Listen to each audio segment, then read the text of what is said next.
Hi everybody, I'm Bill Sanders and this is Watch Art Sci, the art and science of watch collection. Today what I want to do is to have an entry level watch for an exceptional watch company. And that is a German watch company named Lang & Heyne, located in Dresden, Germany. So to start off, first of all, the prices of these watches, just like we saw with the FP Journe, the entry level is quite high, and these start about $22,000, and the watch is called Friedrich III. It's all of them are named after the Saxon kings and princes and so forth. So anyhow, let's take a look at the Lang & Heyne Friedrich III. This is the basic watch, and it's a very simple watch. And one of the things about this particular watch, it came on later, and Lang & Heyne saw it as a way to get back to the roots. Now, when I talk about Lang & Heyne, we're really talking about one person, and that's Marco Lang.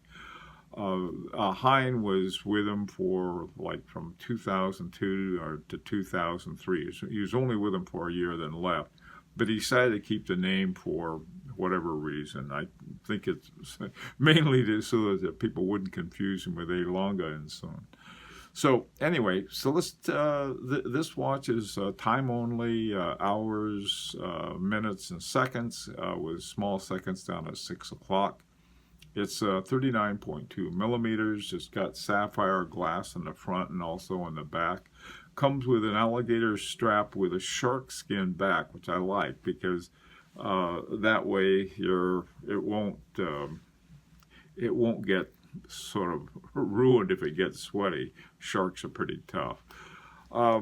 The pin buckle, you can get it with a pin buckle or a folding clasp. This is a folding clasp. It comes with, you can get it with a folding strap like this, or just a regular pin buckle that you have like that. So it comes either way. Now, one of the interesting things, it's got 3 lugs instead of 2.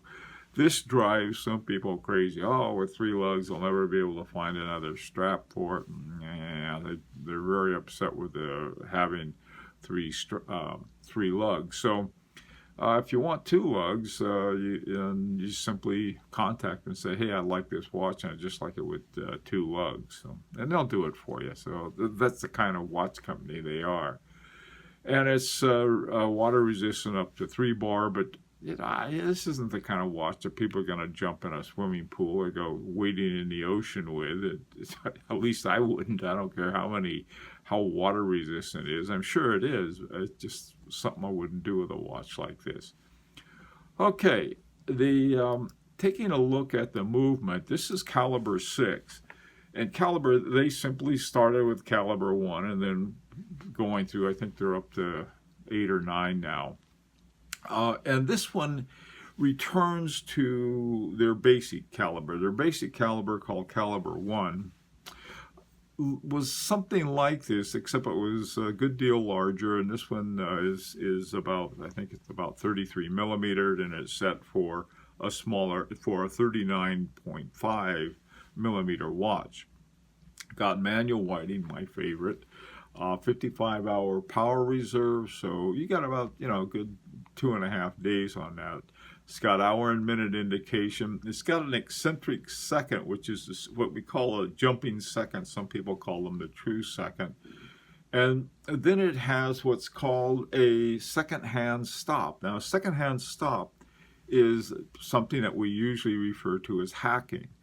And the importance of that, some people want to get very precise times, so they pull it out and they set it to some time and then waiting for their computer to pop it up, and then they click it down, or they coordinate it with other people. But so anyway, so they have that available. When you look at the back of the watch, you can see that there's a very good fit. One of the signs of a quality watch is when the movement just really fits with the case, because then you know that the the movement was and case were made for optimization of the movement. So sometimes some watches have a little bitty movement inside of a big case, and usually what it is the watchmaker wants to use that same little movement for different size watches, like we want for the ladies' watches and for the men's watches and so forth. Not these guys. You get a watch and it's going to fit the case. Okay, so let's take a look at the options that they have for these watches. There's basically 3 types of case materials and two kinds of dials.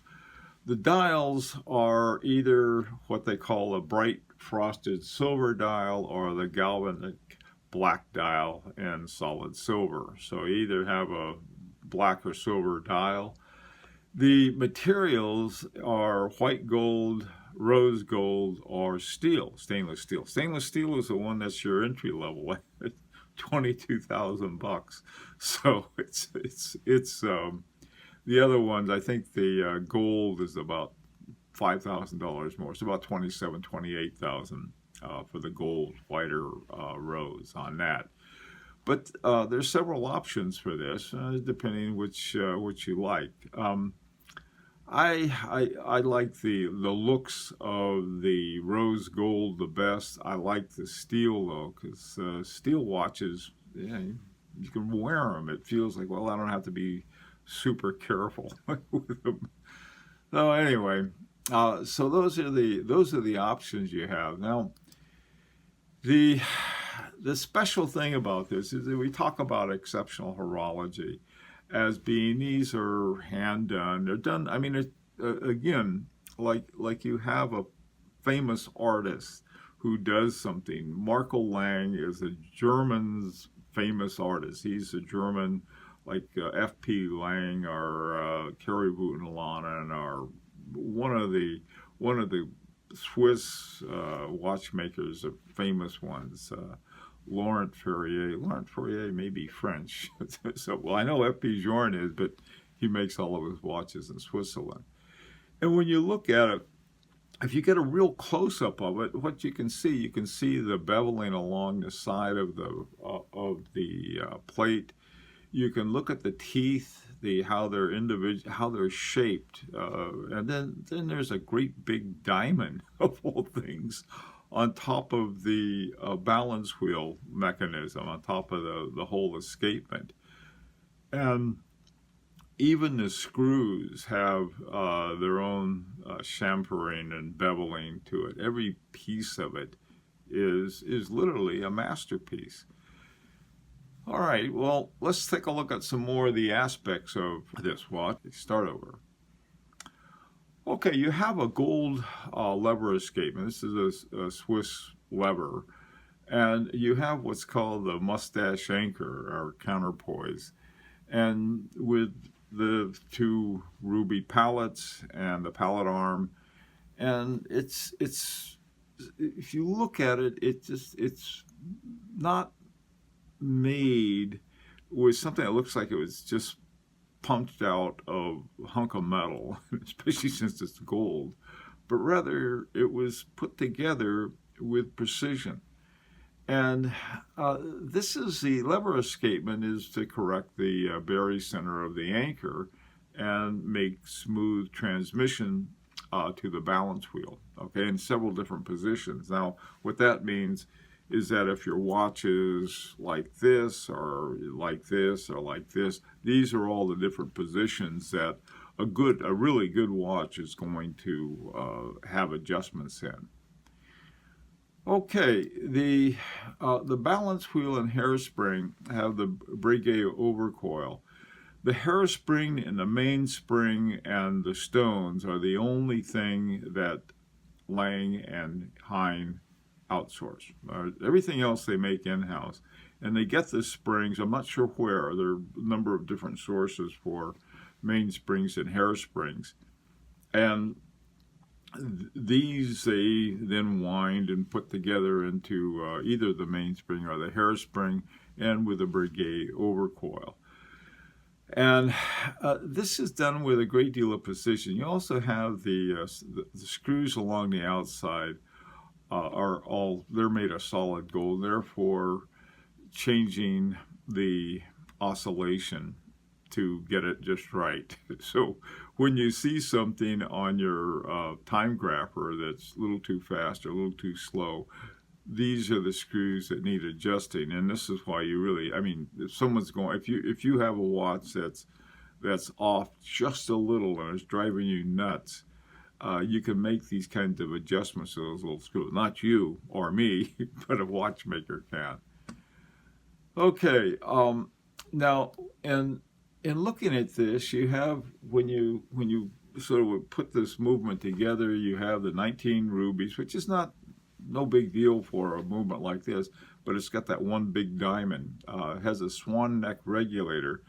I like swan neck regulators because basically what you have with a swan neck, it goes around the regulator pin or dial, and so that you push it one way or the other. And with a swan neck, what happens? You have a little screw, and the screw either pushes it in or you loosen it and pulls it out for really fine fine tuning on to get your hairspring set just right.